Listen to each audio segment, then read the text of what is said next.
Howdy, Immortalium here, and today I'm going to be talking about Tokyo Babylon, an early work from Clamp. So basically, let's start off with the story. So what is Tokyo Babylon about? It's set around 1991, which would be near the end of the Japanese economic bubble. If you're not familiar with the Japanese economic bubble, basically Japan's economy was soaring for a long time. Get very, very high levels of economic growth. People were getting, lots and lots of money for their jobs, but conversely, prices for products were very, very high. And essentially everything crashed around the early 1990s. So basically that's the setting of the manga in Tokyo. And our lead characters are, first of all, our main character is Subaru, who is this one here. And for a long time I've seen Discover and I thought it was a girl, and it wasn't until I actually started reading the manga that I went, oh, that's actually a guy. So yeah, he's one of those androgynous types. But anyway, he's an onmyoji. And an onmyoji is basically a practitioner of magic. And his job is to deal with, possession, sending away departed loved ones, etc., etc. And he lives in Tokyo with his sister Hokuto. She is very happy, generally, particularly near the beginning of the manga. She loves to buy stuff, and she loves to explain stuff, and she has an interest in seeing Subaru end up with a certain someone. And then our other character is Seishiro. Seishiro is a friend of theirs. He is a veterinarian, but he has a mysterious past, and he is the one that Hokuto wishes for Subaru to end up with, romantically, I should add. So basically the story itself is mainly episodic, with kind of. So I've heard the term Monster of the Week applied to it, but it isn't so much monster, it's simply like Case of the Week is more what I'd put it. Dealing with, supernatural events, and sometimes just normal kind of slice of life stuff. I remember there was a really, really good story, I thought, dealing with an old man who he was living with his daughter's family, and the daughter viewed him as a kind of an economic burden on her. And I thought that story was very emotional and moving, touching, and also very socially relevant to Japan's aging population. And in general, I actually did enjoy a lot of the other stories. There were a couple of, iffy ones here and there, but in general, I didn't find any of the, stories problematic or anything. So I did enjoy it all. Now, the first chapter, I should point out, the very beginning of the manga is very sloppily handled. Essentially, it's an introduction chapter, and Hokuto takes it upon herself to explain to both Subaru and Seishiro what the audience needs to know. She's telling them, oh, you're an onmyoji, and it is your job to deal with supernatural cases, and you're Seishiro, and I want you to end up with Subaru, and you're a veterinarian, and you're our friend, etc., etc.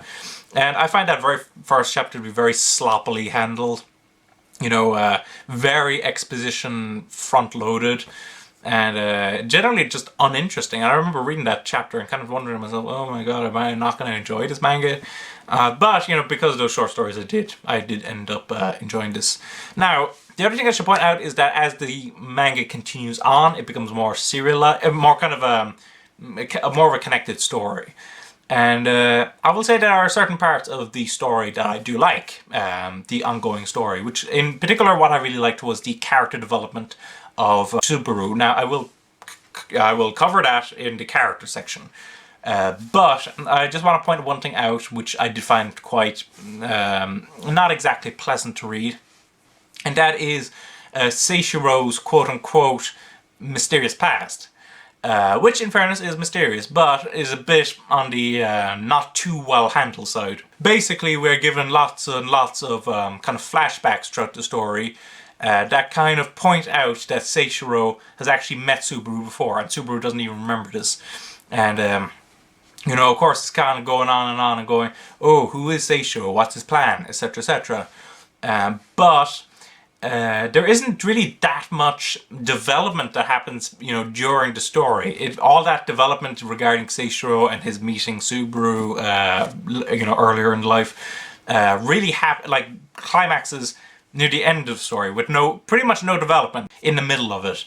Basically, we're shown that same kind of, meeting from various different angles, but with very little actual development. So I found that kind of frustrating. I would have preferred Clamp to have maybe introduced that in the middle of the story, and then maybe to have just, like drip fed us more and more information until we would get to a more satisfying end, etc., etc. And then finally, about the ending, I would say that the ending is more tragic than I was expecting. It is actually a sad enough ending, and also kind of open as well. Now, generally, I would be a bit frustrated with an open ending, where very little is resolved.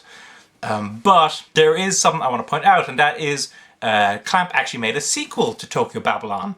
Or well, not a direct sequel, I don't think, but it is definitely set in the same universe, and that is X. So, in pretty much, it's supposed the ending for Tokyo Babylon, I'm going to give kind of a pass, simply because it does get continued.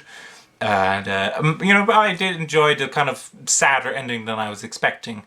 Now, let's start talking about the characters now. So, Subaru, whose character development I would say is definitely the best in this manga.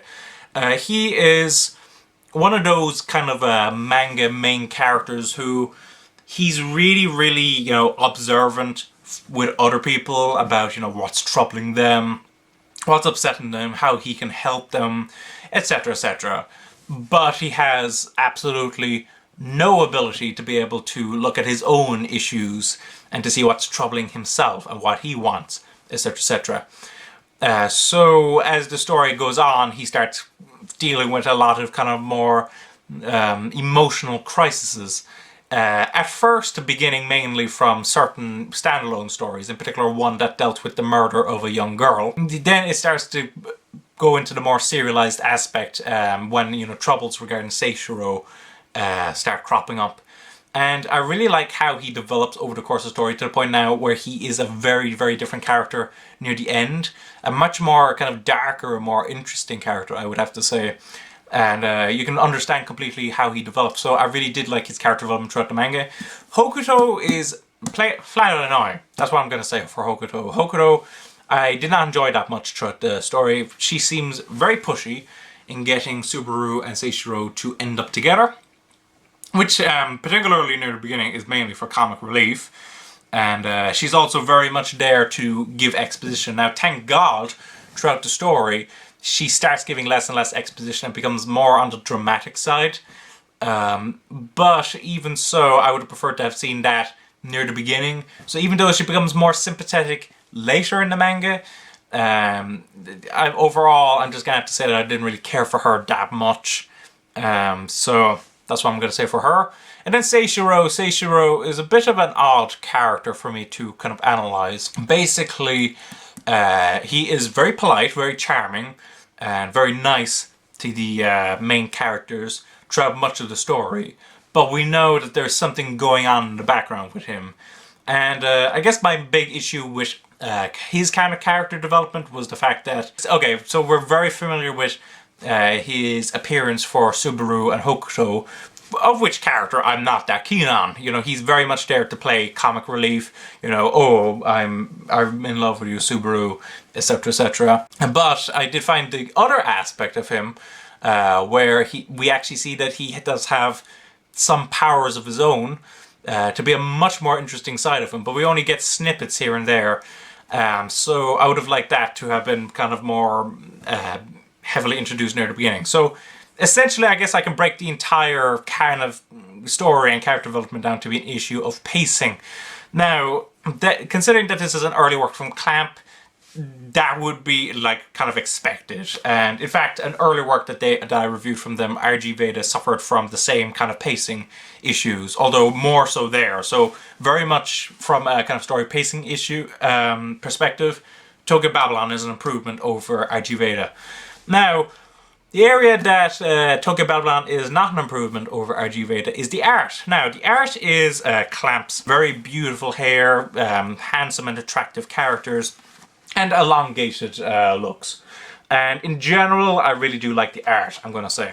But because of the fact that it's set in a more realistic world, it obviously doesn't have any of the same level of kind of grandiose that fantasy work like RG Veda does. You know, I would absolutely love the costume designs and character designs, etc., in RG Veda, and I found them a little bit more simplistic in this work. I just, you know, I thought that, you know, maybe the characters could be a bit more detailed, a bit more kind of original and distinctive. But in general, you're still getting, you know, the beautiful clamp artwork with the elongated characters and all that. I would say that from an artistic perspective, RG Veda beats this. But from a storytelling perspective, which I would consider more important, Tokyo Babylon beats RG Veda. And finally, I guess I will simply discuss Dark Horse's treatment of Tokyo Babylon. Now, Tokyo Babylon was originally released by Tokyopop, but obviously they went out of business, at least in America. And so the license lapsed, and Dark Horse picked up the license to release in these omnibus editions, 2 of them. And they are in bigger trim size. If I get out my trusty, one sec, Yatsuba, you will see that the trim size is more similar-ish to maybe a signature title from Viz.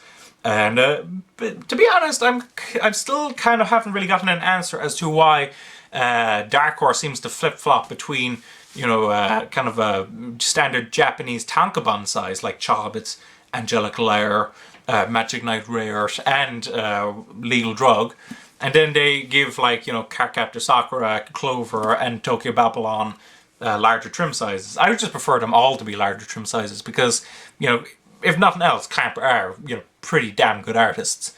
Anyway, the paper quality is very nice. It's very smooth, very white, and generally very nice and thick. There's little to no page bleeding. And the other thing I want to point out as well that they've done a new translation, and while I've never read the original translation that Tokyopop did for Tokyo Babylon, the translation that Dark Horse did is pretty fluid and clean, and, you know, deals with a lot of nice Japanese terms very effectively. So overall, oh, and also there are color pages, mainly situated near the back. You know, art pages. There doesn't seem to be any color pages in the actual main story itself, but the color pages are definitely well worth, you know, seeing. They're a nice little bonus, I should essentially say. So overall, Dark Horse's treatment is very nice. I definitely have to applaud Dark Horse's treatment of this work. So overall, Tokyo Babylon, summary of my opinion. Story could have been better, I think. But it definitely was an improvement, a significant improvement, I would have to say, over RG Veda. The pacing was significantly improved, and also there was some very nice, you know, individual stories that I really liked. But I thought that certain characters could have been developed a little differently. I would have thought it would have been much better. And also the art, I've just found that the art was actually a decrease in quality from RG Veda. Not necessarily from, like, a detail perspective, but mainly because of the fact that it isn't, you know, as extravagant as RG Veda was. It's very kind of much more simple, I would have to say, than RG Veda, which I did find a bit disappointing. But overall, I would definitely recommend that you pick up Tokyo Babylon and give it a go. It definitely did interest me, and I do have an interest in picking up its sequel X, just to check it out and see what I think of it.